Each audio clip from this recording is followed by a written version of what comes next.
ஓம் ஸ்ரீ சாய்ராம். பகவான் ஸ்ரீ சத்யசாயி பாபா அஷ்டோத்திரத்தில் 56வது திருநாமம் ஓம் ஸ்ரீ சாயி ஆதி புருஷாய நமக என்பது. ஆதி என்றால் மூலம், அனைத்திற்கும் ஆதாரமாக இருப்பது, அனைத்திற்கும் தோற்றுவாயாக இருப்பது. புருஷன் என்றால் இங்கே ஆணை குறிப்பதில்லை. ஒரு ஆண் என்ற நாம் எடுத்துக்கொள்ளக்கூடாது. புருஷன் என்பது ஒரு தத்துவம், புருஷ தத்துவம். அதாவது வைணவத்திலே இந்த உலகத்தில் இருக்கும் உயிர்கள் அத்தனையும் ஸ்திரீ ஸ்வரூபம், மகாவிஷ்ணு ஒருவரே புருஷன் என்று ஒரு தத்துவம் உண்டு. அவரே புருஷோத்தமன் என்பார்கள்.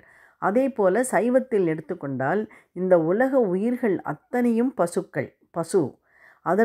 அவைகளுக்கு தலைவன் பசுபதி என்பார்கள். அதை தான் இங்கே ஆதி புருஷன் என்று குறிப்பிடுகிறார்.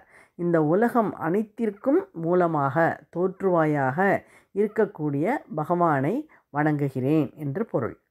ஓம் ஸ்ரீ சாயி ஆதி புருஷாய நமக.